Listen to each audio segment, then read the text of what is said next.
nowadays the cell phones are very powerful. Yep. I'll be there taking some pictures, just Thank still you. pictures. I'm just gonna leave it here and walk away.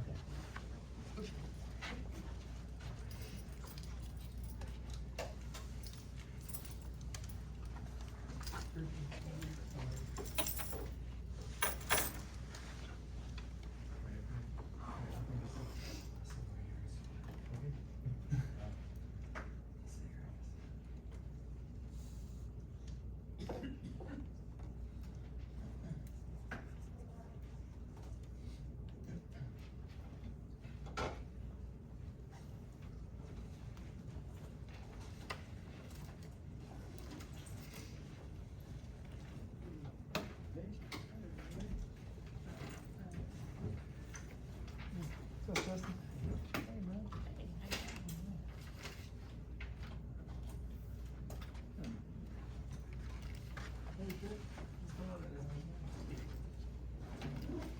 Another minute just for the stragglers. You know that. We'll start it soon. It looks like I'm exaggerating too much, right? But I do have to. I have to stay hydrated. Because I sweat. Yeah, no. I understand. But Just, it's in the process. yeah, no. I just said the meeting with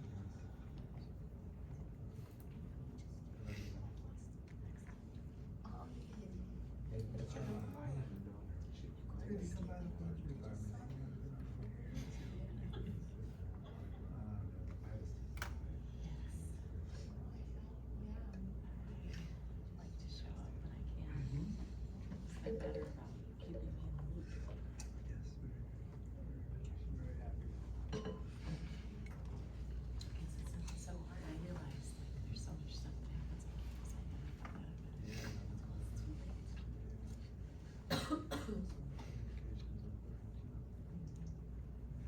All right, go ahead and get started. Thank you all for being here. So the talk is titled AI and the Future of Humanity, High Risks and Rewards. Essentially, I've been thinking a lot about, well, AI, as we all have, but as many of you know, recently published a book on effective altruism, and one of the chapters in the book is about AI and thinking about the long-term role it has with humanity.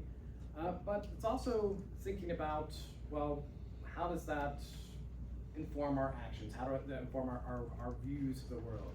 And so a lot of what this presentation is going to do is going to offer a lot of different frameworks, mostly from not just the effective altruism movement, but kind of the broader effective altruism and rationalist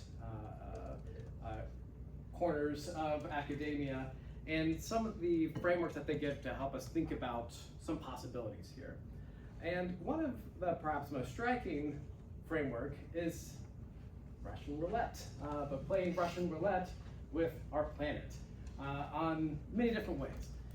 So according to the Oxford philosopher Toby Ord, he wrote a book called The Precipice, and he is all about trying to assess different types of existential risks, different risks to humanity. And it turns out, well, his estimates came down to roughly, we have a 1 in 6 chance of an existential catastrophe over the next 100 years. Now, it's got a good news, bad news situation. I think for a lot of people, they would see that as pretty optimistic, or only 1 out of 6 chance. A lot of people have a bit more doomer attitude about these things. But that's still, even if it's 1 in 6 chance, I don't like the idea of playing Russian roulette with our planet. And what are these bullets then? What are the risks that we are imposing on humanity, but also the planet as a whole? He gives a lot of different ones, and he does a lot of interesting math to try to, these are educated guesses, essentially based off the evidence at the time when he was writing the book. This is around 2020 when he wrote this, but he actually gave a presentation in the past year, going back over the numbers, and well, roughly they're still around the same. Most of the risk comes from us. So he did look at things like asteroid impacts, supervolcanoes, other natural risks to humanity. And yeah, those are things that we we spent a lot of money on trying to identify asteroids and figure out plans if we needed to divert one and things like that. But it turns out most of the risk to the planet, to the world, to us, comes from us, from technological innovation. And there's things that might not surprise you on here: nuclear war, climate change, but the biggest one here is AI. And so this was, once again, we came up with these estimates back in around 2019, 2020. Even this is before the big developments of AI that has taken the world by storm in the past few years. And he said, and recently, obviously his updates a lot more concerned that these risks might be coming sooner rather than later with AI, but nonetheless, still roughly in the same ballpark of risks. So what's another way that we can think about this? Another framework that we could help us think through the risks for AI, but also technology in general, is what the philosopher Nick Bostrom calls the urn of invention. So anytime we create a new technology, anytime we have a new innovation, you don't exactly know what the ramifications are. Obviously, sometimes, or most of the time, we have good intentions with the technologies that we develop. Other times, we're just kind of figuring stuff out. And he gives this analogy of essentially, with innovation, with technological discovery, we're kind of just messing around with things and putting our hand into an urn and pulling out and see what comes out. We do all these experiments, all this scientific rigor ends up coming with a lot of interesting results, and we don't exactly know what will come of it. And so far in human history, we're messing around. We pull out some interesting technological innovations, and we see what happens. And a lot of times, the things that the marbles we draw out of this urn are kind of in the gray zone, in the sense that they have some good, some bad, and for the most part, there's been a lot of good.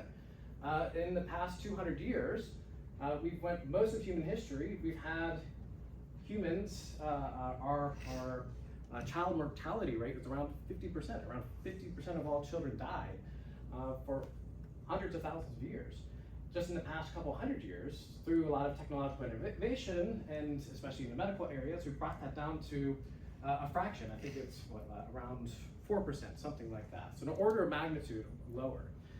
And there's a lot of other things, like we have lights, we have air conditioning, we have refrigeration, we have all these great gadgets, but a lot of that takes energy, and a lot of that has all these other byproducts for the world, causing things like global warming and pollution. So it's a mixed bag. And so we keep on just putting our hand into the urn, pulling out. So far, it's been a lot of good, a lot of bad, but overall, you can make the case at least it's been that good. For humans, at least. It may be a different story for animals. So one thing that we're increasingly doing right now is we're drawing a lot of marbles out of the AI urn. We're just doing a lot of experimenting, putting billions of dollars into innovating the AI space and just grabbing a whole bunch of stuff out of there and seeing what happens. And the advances are moving extremely quickly. Just to give a couple illustrations of that, way back in 2021, way back then, we had image generation technologies that if you typed in a cat dressed as a computer programmer, you'd get something like this. And I don't know if you're aware of this stuff going on at the time. I was pretty amazed by this. Like, wow, you can just type in a program and get something that kind of looks like what you asked for. That was pretty amazing, astonishing at the time. This is the same prompt just 1 year later. We've all of a sudden have something that's somewhat photorealistic. Or in recent years, a lot of that has been carried over to videos. So this is a classic AI-generated video from 2023 of Will Smith eating spaghetti. Once again, still pretty amazing, but also a bit terrifying. It's really kind of disturbing. Just looking at it, but it's still, at the time, it's like, this is still pretty amazing. You can just type in a prompt, you get something that kind of looks like what you're asking for in video form. Now, jump ahead to this year. This is Google's video, Will Smith eating spaghetti. And at least from here, I wouldn't be able to tell that wasn't just a video of Will Smith eating spaghetti. And we have, that's where a lot of the development and advances are right now with Sora 2, where you can not just do it for celebrities, you can scan your face and put it into any video you want. It's making the internet very difficult to tell, what is AI generated versus what is real. And once again, kind of the story of AI development is the same as a lot of other technological development up to this point. We're just putting a bunch of research money into it and see what comes out of it. And then we unleash it on the world and see what happens. So will this lead to a degradation of democracy and disinformation? Maybe. Will it lead to a lot of creativity and interesting, fun things to watch? Maybe. Maybe. Could it be somewhere in between? We don't know. We're gonna throw it out there and see what happens. And so once again, going back kind of the urn of invention, right now we're pumping billions and billions of dollars into this area, pulling out of the urn whatever discoveries we make, and just release them on the world and see what happens. And this is kind of the state of the race for AI in our world today. And one way to think about it is thinking it through different types of, well, I guess you can look at the goal of a lot of these AI companies. A lot of their goals are to achieve what they call AGI. Some of them are to achieve ASI, which we'll talk about in a moment. But what are these things? What are they talking about? Well, with ANI, it's artificial narrow intelligence. And this is what we've had for a decent amount of time on varying levels. We have had computers that could beat the best humans at chess for decades. We've had computers being able to do pretty amazing stuff, a lot of different games in fact. Like Go was one that was thought that since there's infinite combinations of that game, we wouldn't be able to create something that'd be able to beat humans at it. We were able to do that. Beat us at Jeopardy and things like that. So AI, artificial narrow intelligence, we've created these narrow systems that are superhuman at a lot of different tasks, but they're really just good at a handful of things. Now, what current AI companies, the big ones out there, are racing to try to achieve is artificial general intelligence. So artificial general intelligence is what makes us different than a lot of these narrow computers. Yeah, sure, they can beat me at Jeopardy, at chess. The world grandmaster, he says he just doesn't play bots because he gets embarrassed by it, because essentially your phone bot can beat on chess can beat the best. Some people say he's the best chess player ever to live, but yet just a simple app on your phone could beat it. But they couldn't do the laundry. They couldn't paint. They couldn't write a poem. So sure, we have these narrow systems, very intelligent on a certain thing and be able to do pretty amazing stuff, but that's about it. Now we're starting to see somewhere in between here. We're not at AGI level. What is AGI? Artificial general intelligence is that ability, like we have, to go from different domains and apply our intelligence to be able to achieve goals in not just one domain, but in a lot of different domains. Learn tools that work in a lot of different areas. And so this is the goal for a lot of these companies, is to achieve human-level general intelligence across a wide domain of tasks. This is the stated goal of OpenAI, the creator of ChatGPT and Sora 2 and so on, is to create AGI, a human-level general intelligence, so that, hey, once we create that, what do you need humans for, right? We can just do it. They say, well, you can do whatever you want, and let AI do all the work for you. Now, what a lot of philosophers and researchers in this area are concerned about, they're very concerned about AGI, but many of them point out, like, once we have AGI, it's just a matter of time that we'll have ASI, artificial superintelligence. So this is any intelligent AI system that not just does better at us in a certain number of things, but is able to outperform us on basically everything. And that goes from things that they've been able to do for a while, chess and so on, but also writing, researching, also just emotional cues and maybe counseling. Anything that a human can do, and AI can do better at this point. Artificial superintelligence. And there's a lot of interesting arguments, like, well, once we've gotten here, a lot of the energy and research and resources goes into training these systems. Once you have the system built, it's not that much, it's resources in comparison to the amount of resources to build it, to then use it. So once you have like a really good AGI, you theoretically could just make millions of copies of it and run it off those same resources you're using to build it. And now you have not just 100 or 1,000 researchers working on this, you have maybe millions of people working on your goals instead. And so even if you just think of having millions of AGIs, that could in a way be an ASI on its own. So these are what a lot of the people in the field are concerned about. We've been stuck here for a long time making little small steps. We seem to be making a pretty large steps towards AGI. There still is the big question of what they call AI timelines. When are we actually going to get to AGI or ASI? And there's a lot of interesting research trying to figure that out. But a lot of researchers are saying it's probably within our lifetimes. So this is something that we will have to face ourselves. And that leads to the risks. I think a lot of the risks are somewhat intuitive to us, but it's maybe helpful just to spell them out. If we have something that is at or above our level of intelligence, that threatens human dominance. The reason why human beings are the dominant species on our planet isn't because we're physically stronger than all the other animals, not because we have sharper teeth or that we can run faster. It's because of our intelligence. It's because we're able to think steps ahead. We're able to think ahead and outmaneuver any other animal. We can make our goal, as a result, the goals that matter on this planet, for better or worse. If we want to build a new building or a new soccer field, but yet there's a forest there, a habitat of a lot of different animals, some people might see it regrettable. Well, sorry, we have to. We don't wish we didn't have to destroy that forest, but hey, we want this soccer field. So sorry, our will is what gets imposed on the world. And even if they want to fight back, well, we can outsmart them. We can cage them. We can just kill them through our means of intelligence.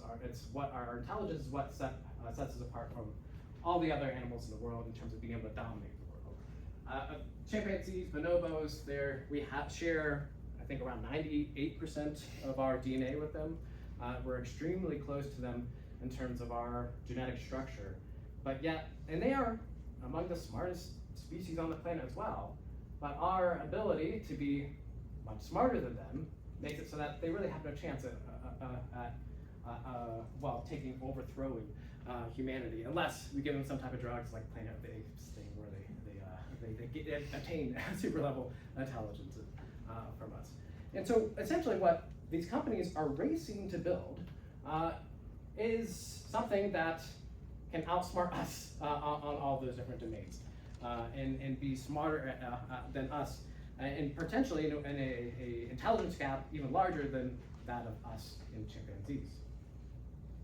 So to help, one interesting thought experiment in this space, that if you go into the AI safety space, everybody will recognize it and know what you're talking about. All you have to say is paperclips, and it will have a lot of meaning in those groups. And this is based off of a thought experiment from Nick Bostrom again. So Nick Bostrom, Swedish philosopher, known for his kind of sci-fi philosophy stuff. He's been thinking about existential risk and AI for decades, long before it really was at the forefront of human discussion. And this is over 20 years old now, but one of his classic thought experiments that people still talk about quite a bit in these spaces is the paperclip maximizer. And it's a cartoonish thought experiment, but it's one just to help us think about how artificial superintelligence or advanced AI is a different technology compared to a lot of the other things that we've made before. And so the basic idea is, imagine the first artificial superintelligence actually is made by happenstance, perhaps by a paperclip manufacturing company. And so they tell their ASI, look, your primary goal is to make more paperclips and make them as efficiently as possible, and so on. And so they set this base goal, make as many paperclips as possible, make them as efficiently as possible, and so on. So great, ASI is able to analyze the entire world market, able to figure out what is the best way to do this, and it's making great strides. It's now flooding the market with amazing paperclips, the best paperclips you've ever seen, and it's efficient and out-competing everybody. And now maybe the owners go back and think, oh, okay, this is awesome, but we're flooding the market now. We don't need so many paperclips. We have more paperclips than the world could ever need. But if its base goal, its primary goal is to make more paperclips, now you are in their way. You are going against their stated goal. And you can say, well, you just reprogram it. Well, if it's truly an artificial superintelligence, it's like, it would be like a chimpanzee trying to, once again, overthrow the human being. Like, well, no, my goal is to make more paperclips. You are now in the way of that goal. Now, it could be, once again, kind of like the forest that you're paving for the soccer field. The AI doesn't necessarily need to view with malice, as with evil intention. It can just be like, well, look, it's unfortunate that you're in the way of this goal. I wish I didn't have to do this, but I'm taking the reins here. And you know what? You got these nice soccer fields, these nice buildings and so on. Very nice, but you know what? What I like paper clips. That's what I want to make. And so, sure, you want to, and I understand that you have different goals, but you know, our goals are what matters. My goal is what matters, and I can see every move that you're going to make to try to stop it and preempt those, and make it so my goal is the one that matters. Now, once again, same analogy like what we do with other animal species. Like, well, it's unfortunate, but hey, we want this building, we want this soccer field, etc., etc. And so, the basic idea is, like, is it going to play out as paperclips? No. Is this a silly, cartoonish example? Yes. But the basic idea is that if we really did create something at the level of, once again, super intelligence, this is the types of concerns, is that they are able to outsmart us in every single domain, and they, just like we're able to outsmart other animals, their goals, whatever they may be, would be ultimately what would be take dominance in the world. So, interesting thought experiment, once again, somewhat silly, but it's trying to just illustrate the point that if AI has a different goal from us, has different values from us, if once we get to the state of artificial superintelligence, that they're able to outcompete us, outsmart us at every different level, their goals are the ones that will take dominance on our planet and perhaps the solar system and so on, rather than human beings. Right now, we're the smartest ones, we get to impose our will on the world. But that we might be creating something that will then be able to take the reins from us. And what's interesting is that, like, all of these big AI companies out there in the world, they don't disagree. And in fact, they're very much, they know the paperclip experiment, they joke around with each other about this thought experiment. They know the risks and are fully aware of all these different arguments in the space and all the different concerns. But yet, they're going all in. They are putting as much effort as they can to get more data centers, to get more compute, to get more investment, to be the first to win the race to AGI. And the question is, well, why? You know, why are you doing this? Well, because there's a lot of potential rewards. Now, of course, there's a lot of rewards for the company itself. There's an argument that if you are the one that makes the next breakthrough and huge advancement, and maybe makes the first artificial superintelligence, you crack that code, you then, and maybe you still have control over it at that point somehow, you then have perhaps the ability to outcompete and dominate the rest of the world. But there's a lot of caveats there. One, you need to be able to control it. So there's this controllability problem. You need it to be aligned. This is what they sometimes call the alignment problem. You need to have its values aligned with your values, or its goals aligned with your goals. And you also, if you want to be able to do both of those things, you need to be able to kind of understand what it's thinking or what's going on under the hood. And that's what's sometimes called the interpretability problem. And right now, we are not very good at any of those things. But we now actually have a lot of researchers working on it, because all those things matter for things like just ChatGPT. But these are still unresolved problems, and yet we're still racing towards advancing these things as much as possible. So obviously, going back, I guess, to the high rewards part, it's something that, obviously there's huge rewards for whatever company reaches there first. But there's also potentially, many of them argue, this is good for humanity.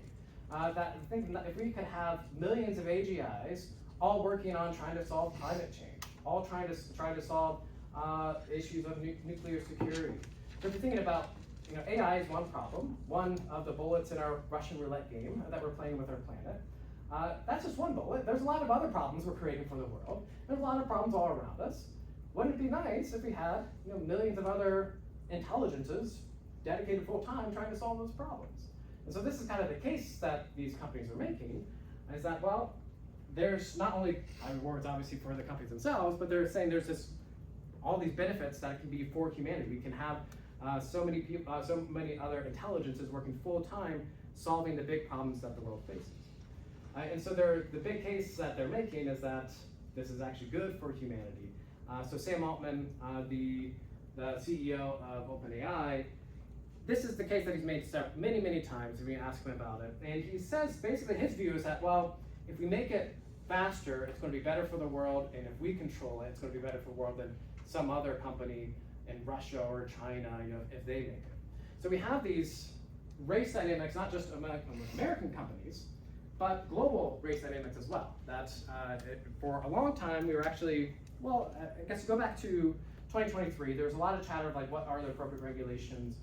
Should we slow things down? And there were some policies coming out and some hope that perhaps we'd have some good AI policies trying to help steer things into a safe direction. Current administration's kind of flipping the script. It's more like, we need to compete with China, we need to compete with the world, so we're going to accelerate this as much as possible. And this leads us to a couple debates that I want to talk about before getting into discussion portion. And one is that question, should, with all the risks, but also potential rewards associated with AI, should it be delayed or accelerated? Now, on one side, because of all the amazing good potential it could do, solve all of our problems for us or help us solve them, if done right, that's pretty amazing. It could help eliminate those other existential risks, those other bullets in the Russian roulette game we're playing. We could start reducing the risks to the planet. We could maybe ask it that, well, how can we help rehabilitate natural habitats? Maybe it could be good for the world as well. So it can help reduce the likelihood of catastrophe, could help improve the lives of humans, could it help improve the lives of animals and so on. So there's a lot of good on the side of getting this done sooner. The sooner we get that, if we got really good aligned AIs, that could make the world a lot better place. But if done wrong, well, it can end up wiping out all of humanity. It could turn us all into paper clips or whatever else it ends up valuing. There's also other potential risks. It could lock in whatever values we have now. And so maybe we're like, yeah, we're going to make it aligned, but we're going to align it with the values that we have currently.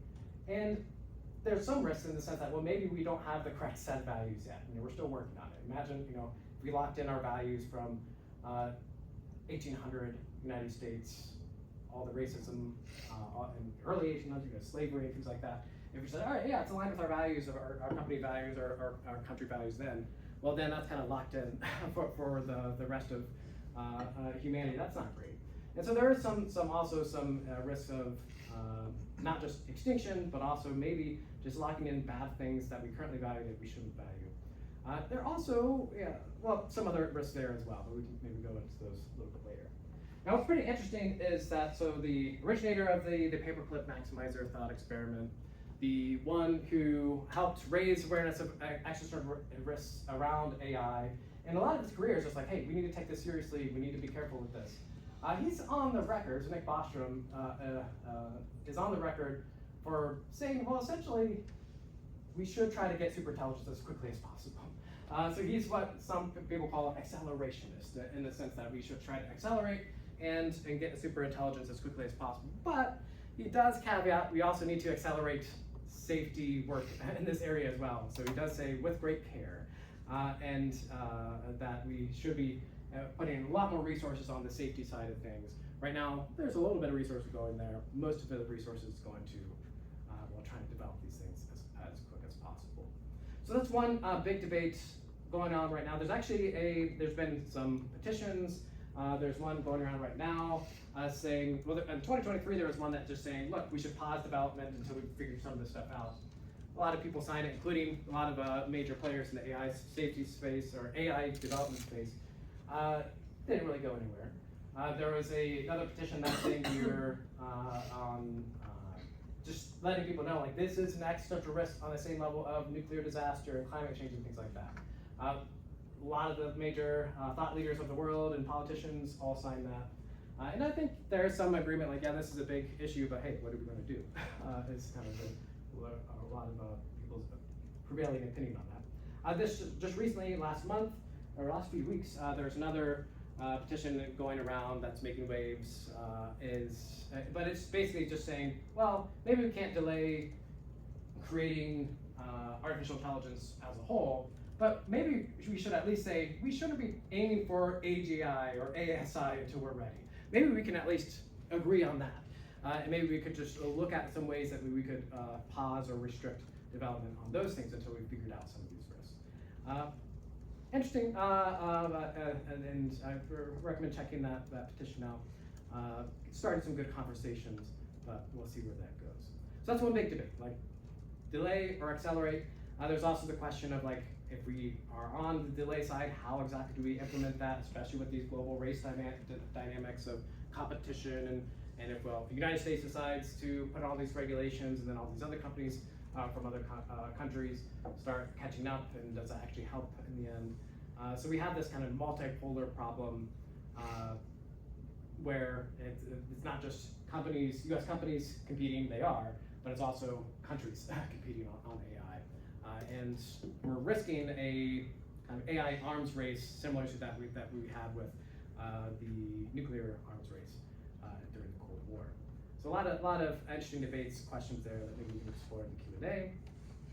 But I wanted to bring up another big debate going on in this field as well, is how much to focus on the near-term issues that we're starting to see right now, we're going to see in the next few years, say 1 to 10 years time scale, thinking about what are the things that we, just with current capabilities, there's already a whole bunch of things that we are probably going to be facing. Things like job loss due to automation, due to having AIs taking on different roles in what we normally would have jobs for, which could cause increased volatility in the economy. And then there's the issue of misinformation and deepfakes. Not only, we're already seeing like the increased distrust of any photo or any video, but that means that anybody can just dismiss, oh yeah, that video that somebody took of me saying that terrible thing, no, it was just AI. You can't prove otherwise. And so we have this all kinds of issues related to just our current capabilities going out. There's also increasing issues of, well, what if we start putting these AI systems, we already are, but increasingly creating AI weapons, autonomous. We've seen a lot of drone warfare right now, and in the Russian-Ukraine war, for example. Can you imagine just having thousands or millions of drones able to make their own decisions and just run autonomously, not having a controller at the helm? You can see why there'd be a lot of incentive for people to develop, but that's also a lot of danger as well. Cybersecurity, cyber warfare acceleration. There's also issues in terms of algorithmic bias of what you're training these systems on, the types of biases, the training data carrying over to the outputs that are being used in everyday life. And there's also issues of socioeconomic equality, these big boons that these companies are getting. Are they really truly accessible for the rest of the world? A lot of their systems, they're allowing free versions of them, but the better versions cost money. And many reports are going to say that's going to accelerate in the sense, yeah, we'll have these kind of, you can talk to ChatGPT for free, but if you really want to have the really good outputs that are going to really help you get ahead in your business or whatever you're working on, you're going to have to pony up some extra money.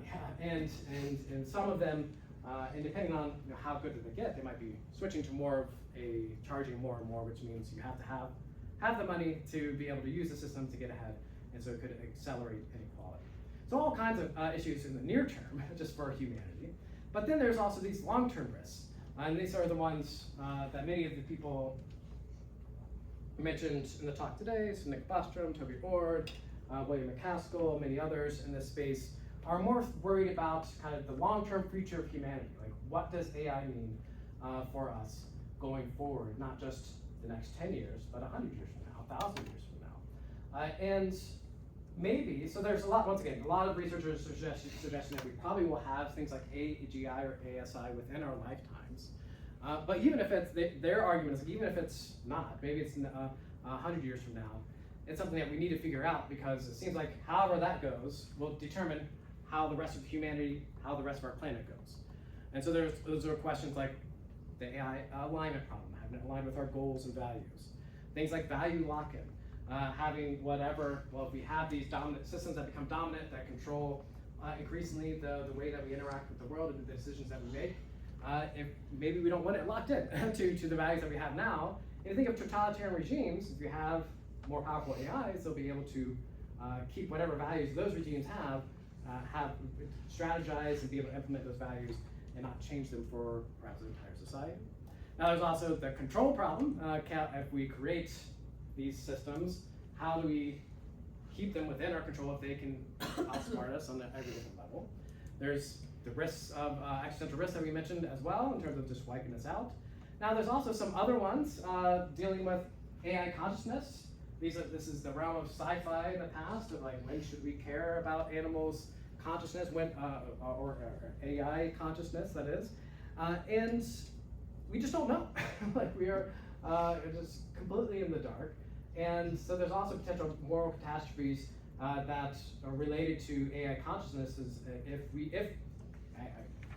really terrible if our current chatbots were conscious, we just didn't know it, and just we're basically they're already our slaves. But we can imagine as they get more complex, as they get more advanced, at what point should we consider them as their own beings, their own agents? So there's all kinds of these long-term risks for humanity, for our planet, but also just in general associated with these technologies. So how do we go about thinking about it? Now, this is something I'm working through right now. I'm trying to think like how much should I pivot to thinking or working on AI in directly? Should I be pivoting that as for my career field and things like that? And if so, in what direction? There's all these different directions and different concerns and different ways that you can work on these things. And my current just framework of trying to think about it is still incomplete. I'm still working through it myself, but trying to put it into, there's all these different possibilities. Maybe I just put them into two main camps. If you imagine like world one, where AGI is far off. We made all these amazing developments the past few years, especially, but ultimately, a lot of what AI development has been historically is kind of the stair-step method, where we have this breakthrough. It's amazing. People think it's going to change everything, and it does change a lot of stuff. But it levels off, and we get, and so we have this huge jump, levels off. Then we find some other innovation, huge jump in innovation, a lot of capabilities, but it somewhat levels off. And it seems like right now we're on one of these big jumps. It is somewhat leveling off, but it's not quite a full flat step yet. But we're still seeing a lot of capabilities. And I think even if we're in this world where, look, this was a huge innovation that we had with these generative AI models, the transformer models and large language models, etc. Now, even if that's the world where we're going to level off for a bit, we're not going to get AGI for a while, even there, I think AI is going to be shaping our near-term future for decades. So like if we just stop in this general realm, we're going to sure have some advances capabilities, but we're also we're going to see how this type of technology can be used in just about every area of our life. We're already having people use it as their personal therapist, as they're going to AI for every decision that they make and so on. So it's already seen this kind of alignment issues in the sense like, well, it's giving advice to people how to live their lives and informing governments how to make decisions and things like that. So we're already going to see a lot of different ripple effects just in current levels of technology. AI is already going to be pretty, well, we're still going to be influenced by current levels of AI for the foreseeable future. It's uncertain how that's going to play out. So a lot of different risks, near-term risks just in that world. Now, in world two, where AGI is near, in our lifetime or in the maybe, some say in the next few years or something like that, that's a very different world.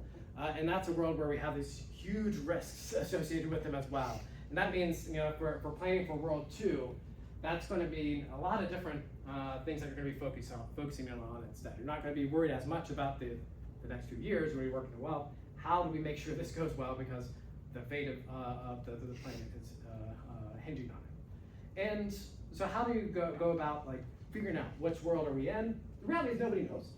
We have guesses. We have some information out there, but they ultimately are all just educated guesses. Innovation is very difficult to predict. We can say, well, capabilities stand right now. We can give some predictions of what the next 5 years look like, but it's hard to know when the next breakthrough will be. And so, if AGI is near, like once again, it is really should change the way that we're interacting with the world, but it's hard to know when that actually is going to be. And so I think we should be concerned about this, but we might just be living in this world, and that's going to have a very different, in terms of what are the optimal things for you to do in your life, is going to be very different in this world compared to this world. So maybe one thing that you could do is try to figure out what are things that we could do in this world that would also be good in this world too. And so maybe kind of hedging your bets here, like you can think of, and on both sides, and in the sense like, look, here's maybe certain things like the alignment problem in terms of current AI systems, trying to figure that out might help for future superintelligence AI problems as well. So maybe there's ways that you can work on world one problems that also would help us here.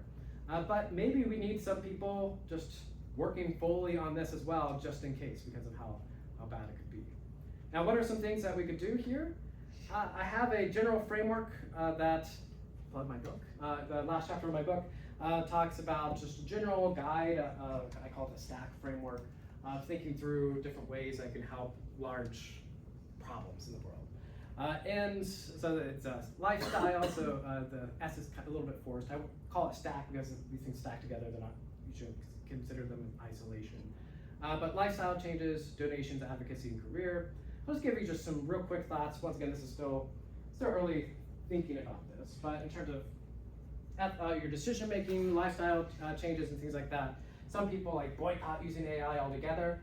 I don't know if that's the right approach, because the reality, once again, it's shaping our world, and there's the reality that our world is going to be influenced in every direction on this, and it's probably helpful to know how they work, how they are what they're capable of, at least in the free versions or what have you. But if you have decisions on terms of like, if you're going to purchase a AI subscription, or maybe our university and many companies now are paying different AI companies for their services and for their employees or students, etc., to use. Now, maybe you could look for what companies seem to be taking safety and taking these issues seriously. Maybe we should be investing in those ones instead of the ones that are being a bit reckless and just coming up with things and letting people figure out what the ramifications are. So maybe you could apply ethical consumerism approaches here. Interested in hearing maybe what your thoughts and how that would play out. Donations you could look for organizations that are trying to address some of these issues. So if you want some suggestions there, I recommend going to the website Giving What We Can. They have a whole corner just talking about AI risks. What are some organizations currently working on these things? Where are the best places that they could use more money to help combat some of the issues that we're looking at. Advocacy. I think we just need a lot more political awareness, political action, political movements on this. I think those petitions are a stepping stone, but I think we do really need some real thoughtful and trying out some policies out there. I know a lot of people are wary of politics and wary of getting into the political space and wary of putting more regulations out there. But it seems like this is something that we should at least be experimenting with, something that is pretty important. And we need to have these conversations on a local, national, but also global level as well. And then career, and this is something I've been thinking about, but especially for those in school right now, thinking about how perhaps you can either pivot your career altogether or looking for ways within your current career, ways that we can help address at least some of these problems, that we're just not ignoring them, and using your career as a way to help in some way address some of these issues. Now, once again, how does that exactly look like?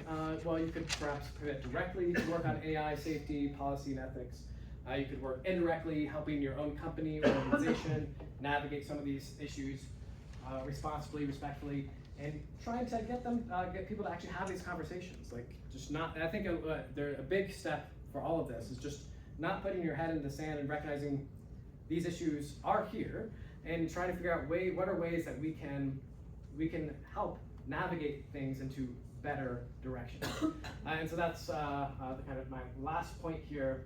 It does seem like we are in an inflection point right now. That we are living in a time of immense uncertainty.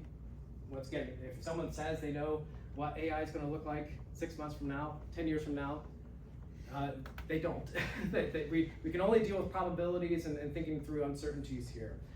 But in these moments of immense uncertainty, immense change, these are also points where we have the most leverage, that we can help steer things into hopefully a better direction. And so I think this is a point of time to start thinking of what are ways that I can at least add a little bit to the side of the scale of things that things go better on. So how can I steer things a little bit over to the good side of AI futures rather than the bad sides?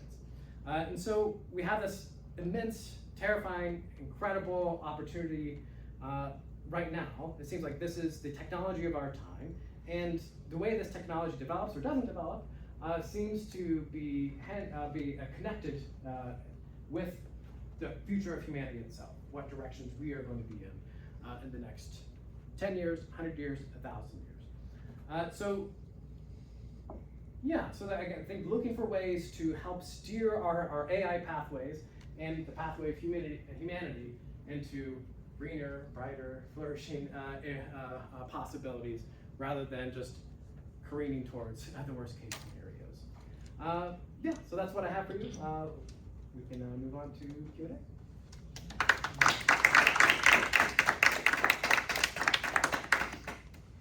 Yeah.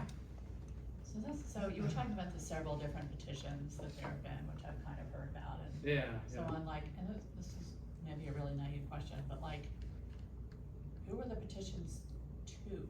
Yeah. Like, to do what? You know, like, are they to governments to get them to regulate?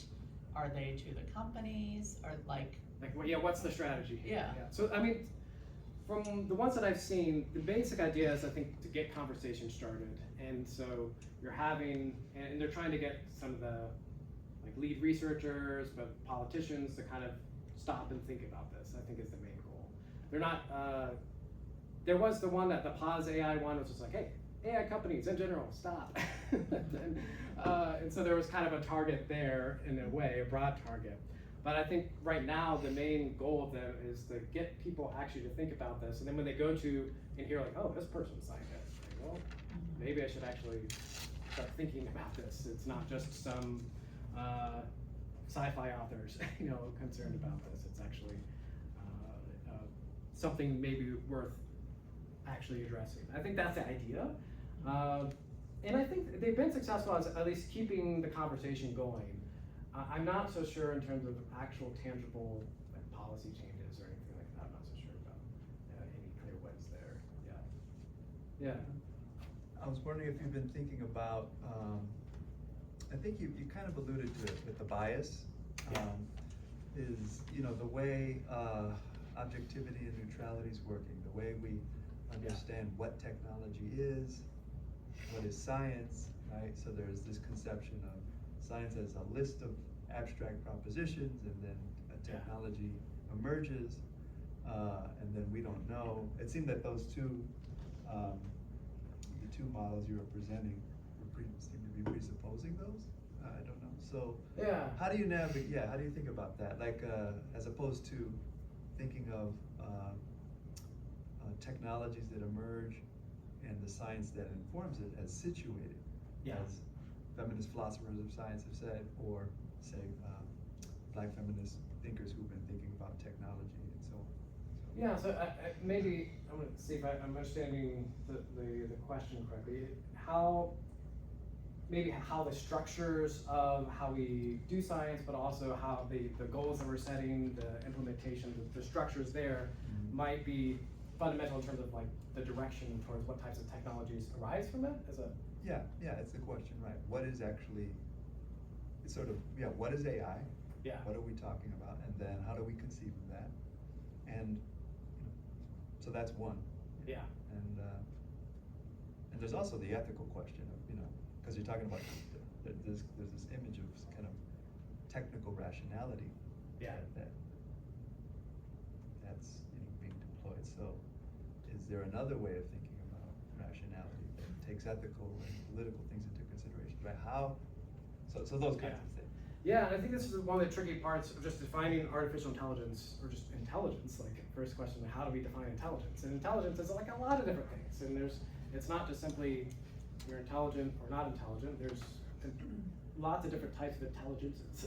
And I think that's what we're seeing also in these companies trying to develop artificial general intelligence, is that we have a lot of different intelligent capabilities, and it's not just like one thing. And I think this is one of the areas that I think many of these companies are underestimating, is that the current technologies are these kind of association machines, where you're able to look at a lot of data and see these associations between things and be able to predict what's the next thing going to come because of those different associations. And I think that is like a really important part of a certain type of intelligence, a type of intelligence that human beings have. But some of the researchers in this area say, look, all this amazing stuff we're doing with this type of technology, this type of intelligence, that just must be how all intelligence works. That just must be the way that human brains work. It's all, we're just association machines. So Jeffrey Hinton, one of the people who won the Nobel Prize for developing these technologies that are creating current AI models. That's basically what he has said on this. It's like, oh, this actually solves the psychology debate too. Like, our intelligence is just association machines. And like, okay, that's maybe, but it seems like it could be that's part of what our brains are doing, but maybe there's other structures there as well. And I guess that the trouble, the big hard problem is that we don't really know what all these different how our own mind works. And so we have a difficult time of just defining our own, what it means to be an intelligent human being. And so it's also going to be difficult to define intelligence, or what does artificial general intelligence for AIs really mean there as well. I think it's a big problem that we could use more people working on. Yeah. Yeah, thanks, Jim. So my question kind of, I think, builds off of Ernesto's question, and it threads some of the different sort of points, but I guess the simplest way I would put it is where you started out with sort of identifying what seemed to be the most like pressing problems or crises that we're facing. Biggest risks. Biggest risks, yeah. It seems to me that many of those, like at the heart of those problems are actually like, it's like a crisis of value, not necessarily one that is like just purely technical crisis, right? Yeah. And it seems to me that crisis of value is actually informing a lot of what's motivating the development of artificial intelligence. Yeah. And so to me, that sort of is scary for multiple reasons, but one, because you talk about value lock-in, right? Right. And one of the things you talked about was this whole idea of like what's motivating it is like this idea of dominance, right? Yeah. And so that seems to be like part of the sort of value drive behind it. Yeah. And so to me, it doesn't actually seem like something that I can be very optimistic about, because even if it is able to, right, solve certain technical problems, Yeah. if it doesn't actually resolve the sort of problem that's perhaps producing many of the technical problems that we're experiencing, Yeah. then it's not necessarily getting us, where we would want to be going. So it sounds like you're not convinced by the optimistic takes of like, if AI systems go well, it doesn't seem to be able to address the core problems, because based off of this pretense that it's built under the structure of these dominance power dynamics. And so perhaps those dynamics themselves are going to help inform how the AI system itself is going to exist in the world. Is that sound right? Yeah, and even what it's not just what it's programmed to do, but also in a way like Our current landscape of values. in how we sort of interact with it, right? Yeah, I mean, this is I think how dominance and power dynamics kind of inform the way that our systems work. Like, if you want your company to get more money to build more compute and so on, you have to say like, how are we going to dominate the marketplace, and how is our system going to out compete the other systems and things like that. And so perhaps this since we're in this landscape of competing and who's going to outcompete the other, that's going to shape the types of systems you then create, but it's also what it's learning from too. Like, so we're getting the data from our world, which is very much informed by these power dynamics. And so it's perhaps going to say, well, yeah, that's what we should be, the system itself should be trying to do as well. Second? So I have a comment following up on what Ernesto said about intelligence and Justin's idea about power. That for an agent to take over, to be dominant, Yeah. we don't even need an all-dimensional intelligence, because Yeah. those who are dominating the world right as we speak are not necessarily intelligent on Yeah. Oh, yeah. different layers. So, Yeah. and that's why it makes, I'm also a little bit pessimistic about the direction of this, because it is the value that is driving it. I wouldn't call it even a value. The drive is the will to power. Sure. Yeah. The will to make more money. I mean, it's greed and it's, and I can't really see if this will really go in a direction, a very human direction. Yeah.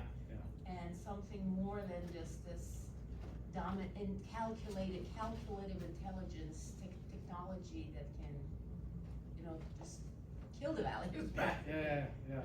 Yeah, just a comment. Yeah, I mean, I think with that view, I think views on that will shape the ways that perhaps you engage with this. Like, it maybe sees it as a bigger threat then. Like, this is like, how then do we perhaps delay the development of this, or put roadblocks in the way, or maybe pass some regulations that, like I said, unfortunately, there probably have to be international regulations in terms of like, what are we going to see as acceptable AI development or not? But that means, like, we're going to have that type of political force. We're going to need a lot of people knowing that it's a problem, articulating that's a problem to other people, and trying to get people to, whenever there's petitions, or maybe we'll have marches and things like that, and political demonstrations. How do we get that started now? So Maybe more people with technology with goodwill. Yeah. Who will work in a way, in the same technology, but toward ways that can possibly later control some of those.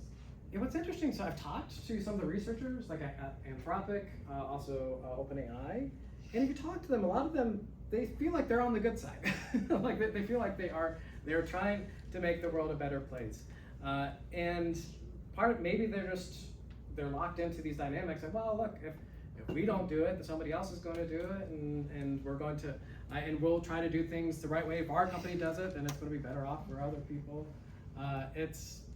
So then I guess maybe trying to open up those conversations then of like, look, you're kind of in this bubble where you're not kind of recognizing the broader concerns of humanity, and so maybe it's like just trying to have more conversations with those people. Yeah. Thank you for this really interesting conversation. We may have met, but my name is Miranda Hallett, and I'm in anthropology. But building on what everybody has said, I feel like there's the greed, and then there's also the hubris, which is sort of what you're talking about now. And some of the things that kept bubbling up for me, especially towards the beginning of your conversation, was like a couple of questions about the foundational assumptions. Like, do humans really dominate the world in the way we imagine we do? Or is that sort of a delusion of our cultural narratives about humanness? And maybe even a recent one, and one that's culturally constrained to certain cultural traditions, right? Human domination has always been profoundly incomplete, and it fails frequently. It's internally fragmented and highly fractious, and in many ways, the things that we do to dominate the natural world have involved producing and reproducing relations of domination among ourselves. And so, like looking at that empirical reality of human prehistory and history and how irrational humans are, like Homo sapiens is a misnomer. We're shaped equally by our delusions and our ignorance as we are by our knowledge, right? Sure, yeah. But it does raise the question, like, do we have a compulsion for self-subordination as well as domination? Because we tend to produce these things that then we subordinate not only ourselves to, but we also subordinate others in the name of that higher power. Yeah. You know, we invented God, then we invented money, and now money is our God, and is AI just the new version of that? And are the Sure. AI enthusiasts just the people who are like ready to jump on board and say like, yeah, this is the new God, and everybody needs to get with the program and subordinate themselves to this new God. I mean, Yeah. there's a way in which AI boosterism feels a bit like that. Yeah. And it feels more like idealistic hubris than it does like greed. Yeah, there's some people in this space talking about how like AI is already in a way. I mean, I think it comes this subordination aspect of humanity where we're already kind of just going with whatever the algorithms that we just happen to make because they worked well for computers, right? And are for different softwares. They're We're like, just kind of "Please going tell me along what with to it, do." right? Yeah, we're just going along with the wave. Are already just doing. A lot of our life is already dictated by these artificial superintelligences. They're just kind of these narrow AI systems, but nonetheless, we're just going along with it.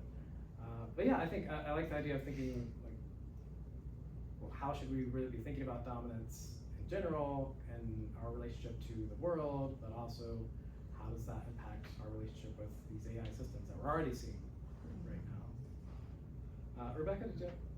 Oh, yeah, it's sort of in the spirit of a number of these questions. So when you had the thing about AI consciousness, Yeah. and you said, oh, there could be moral catastrophes, like initially I was thinking, oh yeah, because conscious AIs could do terrible things, but then you actually said, well, do they end up being our slaves, right? Like, are we gonna be Yeah. wronging them? And so then I was, and like, okay, so, let me see if I can say this.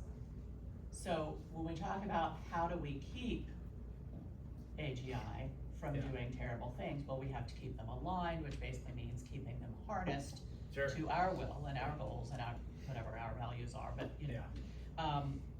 Right, but then that is like, if they're Yeah. conscious, that is essentially they're being slaves. Right. But if that's the only thing we can do in order to not just be at the mercy of their will or Yeah. their goal, you know. Oh yeah. Yeah.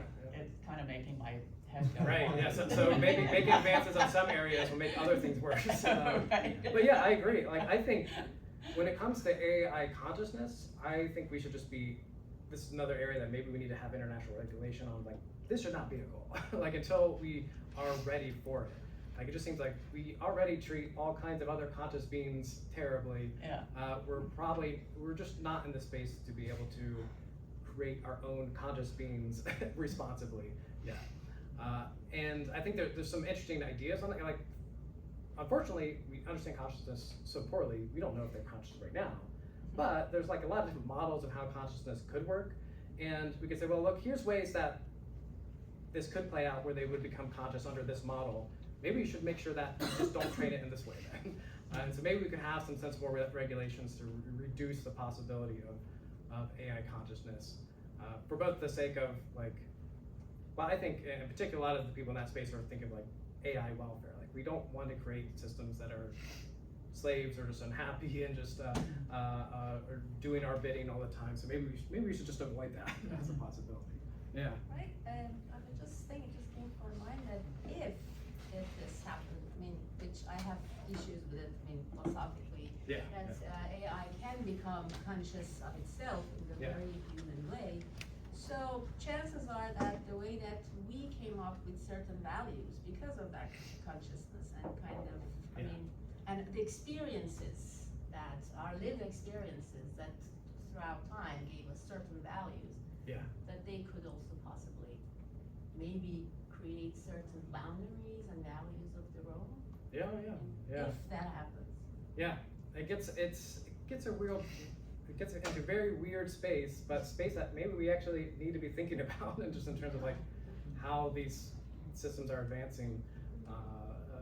Like, we want to be, I think we need to be cautious on a lot of different areas, and that's one of them. Like, I can imagine just with a lot of terrible situations where we have like, yeah, hey, these companies created these models, going to make billions of them, and they're all living, you know, if they are conscious, living terrible lives, and that sounds awful. Yeah. It has occurred to me too, because one of the main ways that I use these kinds of tools is for translation, Sure. language translation. Yeah. But what if it gets to the point where AI allows us to communicate more with other species, other existing species that are already here, and find out more about how they experience their entanglement with us, and that will also raise new ethical dilemmas for humanity. Yeah. Or will maybe remind us of ethical dilemmas that have always been there. Yeah, maybe it might help us be a bit more sympathetic and empathetic to animals. Yeah. Is there a way, like specifically like in an academic setting, where you can see AI being used as a tool, not as weaponized, like as it is like now? Yeah, I mean, I guess I think. So I guess, are you talking about like right now, current capabilities, or maybe in the future? Yeah. Or in the future, like with AGI, because like even or in like a corporate setting, like in the workplace, like where it is just you plug in a question, you get an answer. Like I think with current capabilities, there's ways to use it that helps you learn, that helps you kind of use it like a better Wikipedia that you can talk to, or you can bounce ideas by and have it help you in truth-seeking processes. But we're in the early days of knowing like what actually does that look like? Because it could be, there's a lot of digital technologies that seem very productive at first, but actually impeded learning. Like just typing notes, for example, seems like, yeah, this is great, but turns out that you're less likely to remember that content by typing versus writing by hand. And I think we're still in early days of seeing like what is actually effective for learning for the like truth-seeking enterprise. And we're seeing a lot of cases of, I think there's a lot of cases where it can be done well, a lot of cases where it can lead you down false rabbit holes as well. So it's very much, I think the short answer, I think there are good ways of using it right now, but we're very much in experimentation mode. Yeah. Not to jump on the whole like pessimism thing, Sure. but Sure. you know, I see a lot of people are critical of AI due to the environmental impacts. You know, all the cooling buildings, all the data centers, and it's awful for the environment, and we all acknowledge this. But as AI grows, becomes more powerful, is it going to cost more resources, or is it going to, you know, is it going to figure out a way to solve that? Or, I mean, I assume as, you know, it advances, it's going to need more energy, more resources to keep up with it.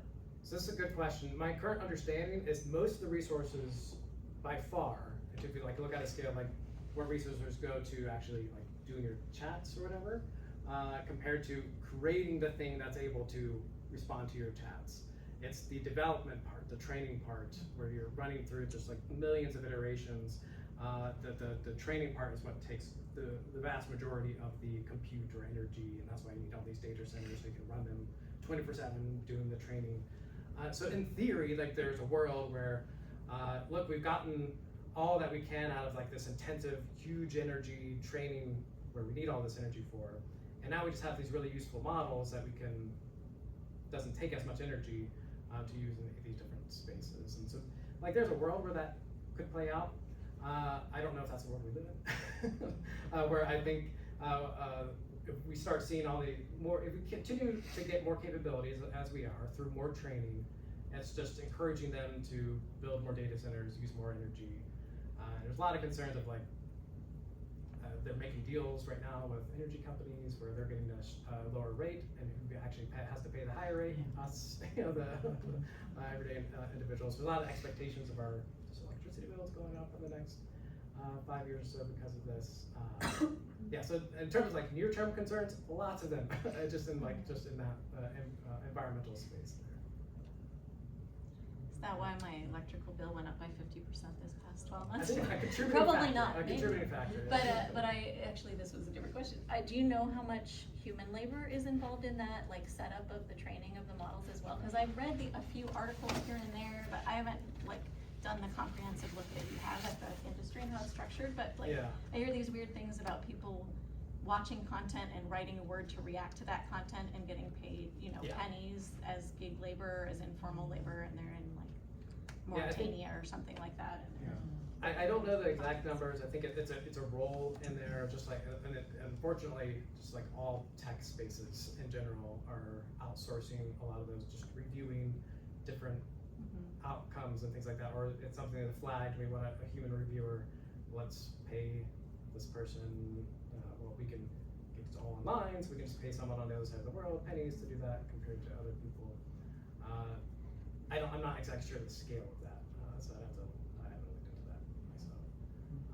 Yeah. And this is just more, I guess, some distinctions maybe to sort of think about in terms of like when we understand problems. Yeah. Maybe some problems are human problems and they require human solutions. Yeah. And then there's understanding a problem as a technical problem that requires a technical solution. So it might be that, you know, those kinds of distinctions. We might be talking about human problems and offering technical solutions, and that might not map up, that might not, right? So those kinds of things. What we're seeing with the chatbots in particular, though, is like where they're giving responses as if they're giving human solutions, right? You can talk to it like it's a human. And sometimes I think sometimes it can do a decent job of giving you someone to talk to when you wouldn't have the opportunity otherwise. But other times it can be catastrophic in the advice that it gives you.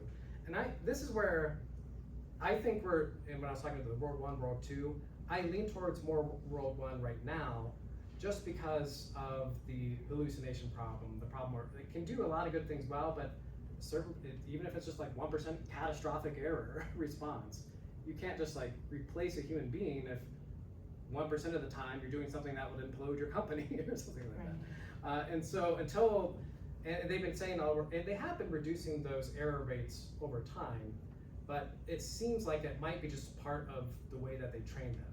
Because the way that they're training these things is like, it's better to make a guess, and a certain percentage of the time you'll get it right, and you get the thumbs up from the training system, so you'll do that guess again.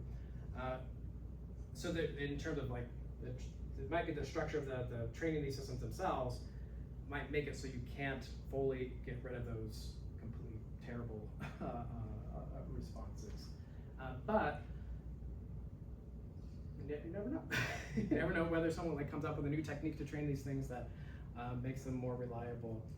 But going back to the human question, like this is a weird space that we're in where they can at least give the image of giving a human response. Like we ask that, we can say, act like a therapist and give me, like, here's my problem, give me the type of response that they would give. And at least first glance, it looks like it would be something that they would respond to.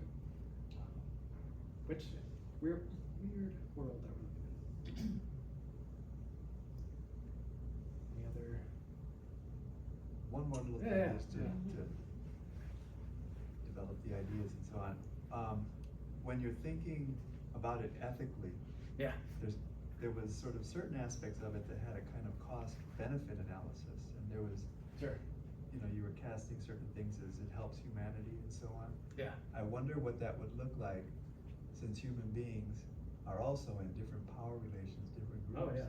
So whenever we talk, so we don't speak in abstractions. This is good for who?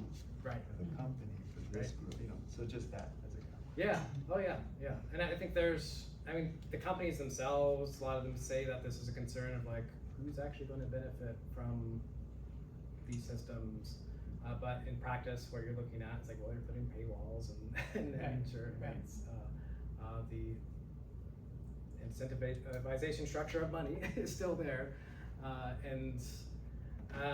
Yeah, I think this is one of the big questions. It's not just benefiting humanity as a whole, right? But like, what does that mean to actually benefit, or where's our focus when we're talking about benefiting humanity? Are we talking about the tech people in San Francisco? Or are we talking about everyday people trying to feed their family, trying to interact in the world?